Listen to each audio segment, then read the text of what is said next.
Hey, welcome to the BeMoHappy Show, the podcast that's all about boosting your happiness and helping you navigate life's challenges. I'm your host, Morris Mo Chasson, and I'm excited that you're here and being a part of this new season, Resilience Revolution. We'll be deep diving into the power of resilience, the ability to bounce back from setbacks, adapt to change, and thrive in the face of adversity. It's time to embrace challenges as opportunities for growth and unlock your inner strength. We will be joined by experts, thought leaders, and everyday heroes who have faced life's curveballs head on and came out stronger. Together, we'll explore practical strategies, share inspiring stories, and equip you with tools not just to survive, but to thrive in the midst of life's storms. So whether you're going through a tough time, seeking personal growth, or just looking for a daily dose of inspiration, join us in Resilience Revolution. Get ready for a season of empowerment, insight, and a whole lot of joy. This is the BeMoHappy Show. The Resilience Revolution starts now.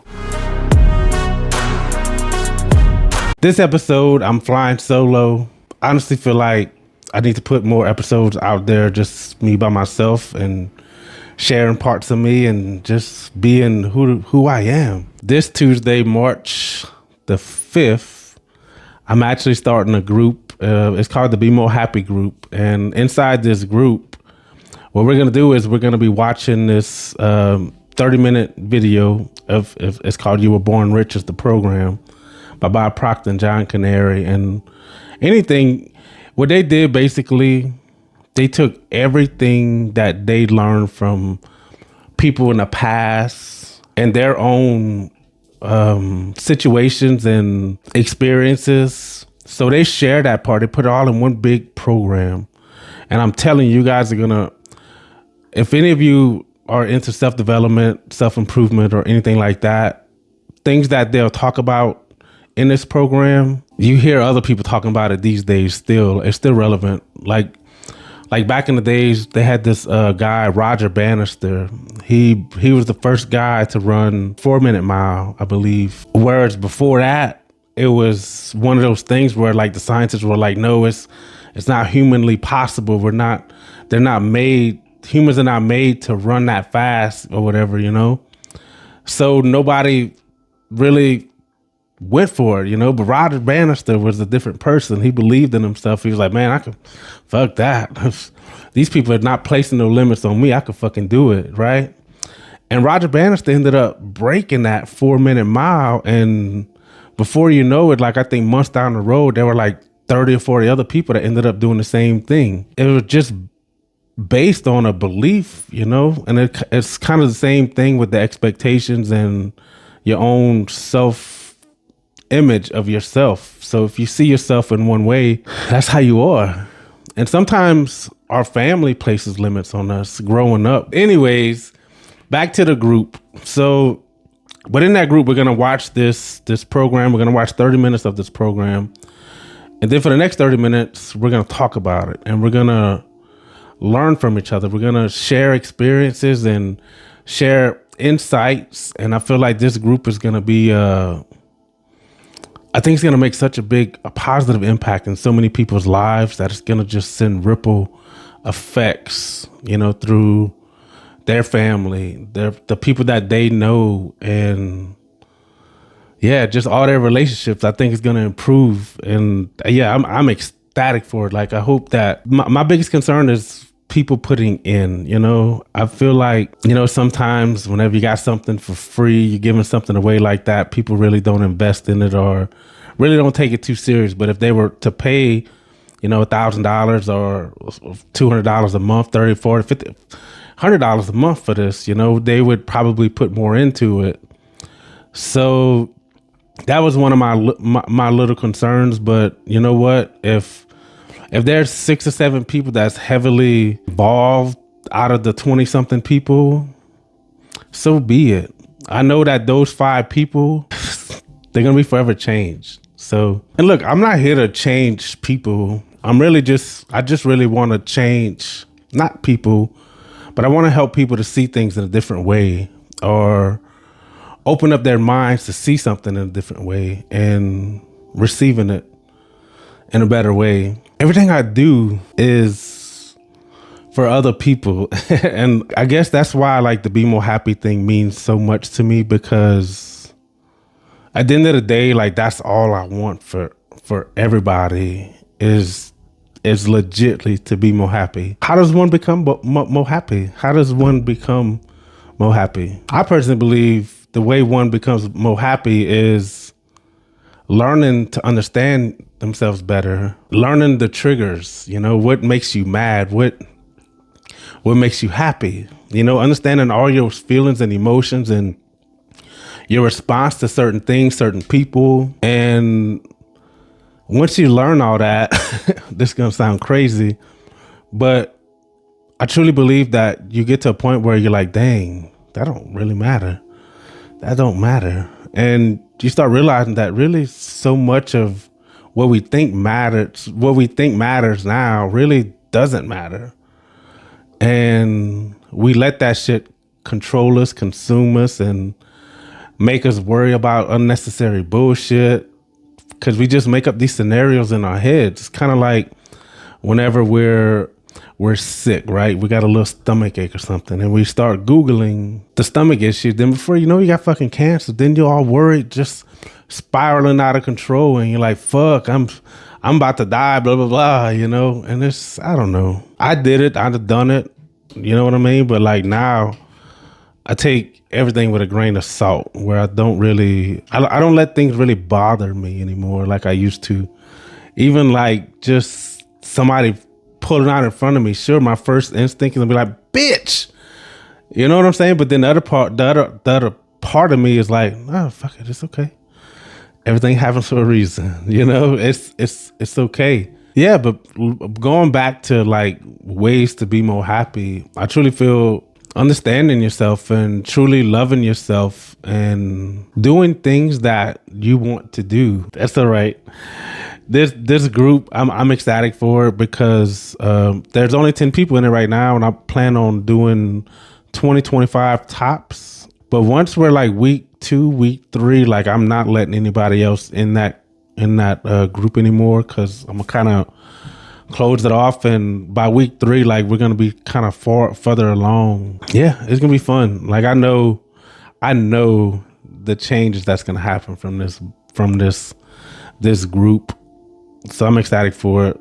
Yeah, you know, like something else I want to talk about too was like understanding the feelings and emotions. You know, we all have shit that we dealt with, shit that we're dealing with, and traumas and all that bullshit stuff that, you know, sometimes it affects us for the rest of our lives.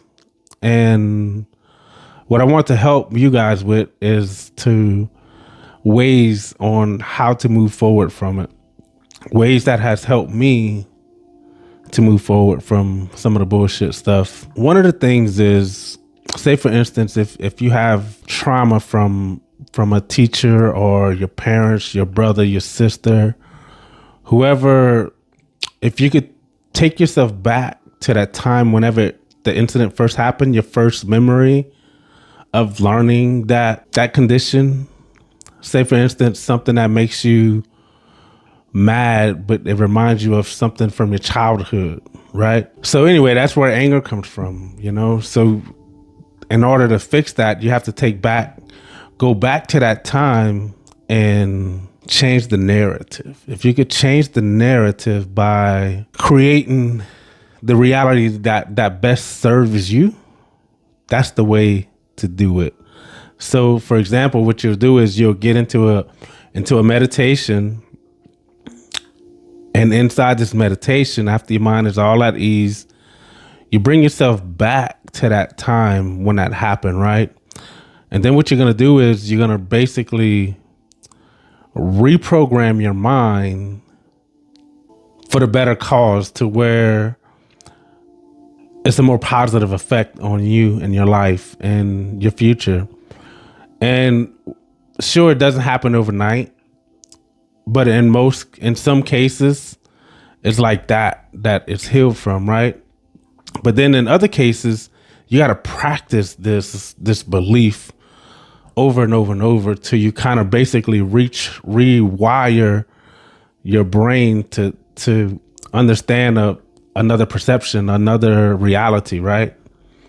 So it's pretty neat. It's pretty cool how it works. But if it's something you practice, something you do, and something you want to change, that's the ticket. That's the ticket, baby. These are all things I've learned from coaches and therapists that I've worked with, and that has helped me. So another one is the letter. You know, this stuff works for some people, some people it doesn't. But if it's worth a shot, you know. So what you'll do is basically you'll write a letter to the person that hurt you, explaining everything that you feel, just basically everything, right? As much detail as you can. As if you can remember the color of the clothes, the color of their clothes, just anything in the environment that you can remember, and put it in great detail and burn that motherfucker after. And it's a part of letting go of trauma and shit that no longer serves you today. That's the thing.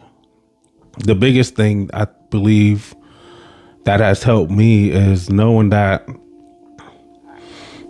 that it doesn't matter what happened back then, because what I do and how I think now is what dictates the way I feel now and how I'm going to feel in 6 months, in a year, 2 years, 3 years, whatever.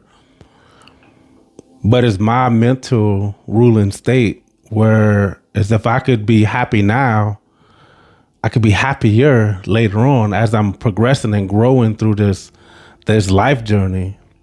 See, for me with grief, what has helped me with my mother was the meditation.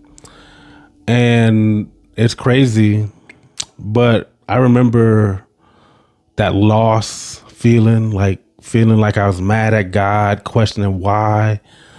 And it was just a dark time in my life, you know. I didn't know why I had to lose her that day, because we had made plans to go and do shit, you know, like a couple of days after she got out the hospital or whatever. But anyways, I healed myself through a meditation, where basically I put myself in a deep meditation, and I wanted to talk to my mom. You know, I wanted to connect with her because I felt guilty, because I felt that it was my fault that she wasn't here with us anymore, because I wasn't at the hospital with her whenever she passed. But anyways, it was all in the meditation that I was able to let go of that. Like I've talked about this already, so I felt like I was about to stop, but I'm going to continue to finish just in case if you hadn't heard it yet. But in that meditation, I was able to communicate with my mother, and she basically told me, this is the way it's supposed to be. This is for the best, because you don't want to remember me in that way. Basically, she had esophageal bleed or something like that, to where her thing ruptured or whatever. She was bleeding out. So I don't know this. She didn't say this or nothing like that, but I feel like she was probably choking on her own blood, and it was just probably a terrible picture for me to remember. So I wasn't there. But anyway, she basically said that she was happy for me. She was proud of me. And I just felt like this big relief that same night. I was like, oh man, I love you, Mom, you know. And that was the only time I really got into meditation, communicated with her. And look, it's crazy. This year on the 19th, it made 7 years that she passed.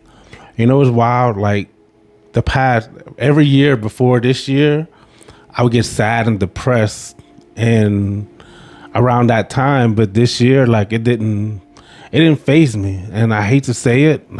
It sounds terrible, but I forgot the fucking anniversary this year. It was wild. I'm not proud of that, but it is what it is. You know, we get busy sometimes and time goes by, time goes on. Another thing, if you're on the fence about starting a podcast, I would 100% recommend Riverside for recording your podcast and broadcasting your podcast. Riverside is constantly upgrading their software, making it better, making it more friendly user. It's incredible. It creates shorts for you for your long form content, puts captions on it if you want captions on it. It even deletes long pauses, and you could set the length of the pause. So if you want like 3-second pauses, delete it. You do 3-second pause. If you want 2-second pause, delete it.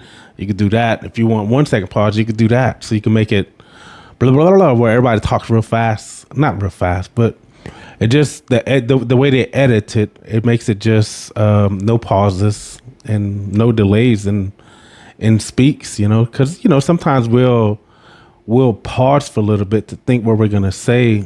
And sometimes that long pause, you know, gets in the podcast. But anyways, Riverside, it's an amazing app. So if you want to start a podcast, that's one of the things you really should check out. That, and they got this other app that I like to use. It's called Opus Clip.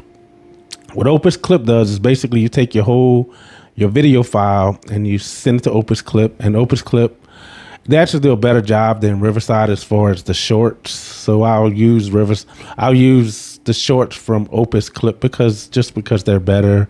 They look better. You can brand your colors and all that good stuff. So that's the part I like a lot. Yeah, but it's awesome. They also include B-rolls, and it's just cool. I actually created a course for like people when they start a podcast, and it's something I just never even put out. I know some people say they want to start a podcast, but then they don't know how to start a podcast, so they never really start a podcast. I don't know. I think if you want to start that podcast, I think you should start that fucking podcast and do it. You know, like, you're never gonna know what you could do till you do it. The only thing I would 100%, I would definitely commit to at least 20 to 30 episodes to where you could be like, you can know if you like it or not, you know? I know there's a bunch of stuff out there for free already, but look, I watched plenty of free stuff that claim, here's the video to help you start your podcast, whatever, but they don't give enough information in there. Like, they'll link you to go watch another video, or they'll tell you, just get in my course and, you know, blah, blah, blah. No. Well, anyways, my main thing is, like, I just want people to be more happy. Like, that's all I want. It breaks my heart whenever I just see people sad or upset. You know, I don't like it. I know we deal with shit all the time. We all have our own struggles, our own battles, and it's okay, you know? And something else I want to mention was the method I talked about earlier about reprogramming the mind is directly from Joe Dispenza's book called Breaking the Habit of Being Yourself. And in that book, Joe Dispenza basically breaks it down to where anybody could really understand what he's talking about, and knowing the energy and the frequency and how our moods, our self-talk, our own self-image of ourselves really affects us in positive or negative ways. Yeah, it's a good book. I would 100% recommend anybody to get into that if they're into personal development and growth and getting a better understanding, right? So, yeah, anyways, I love you guys. Be more happy. Let's go, baby.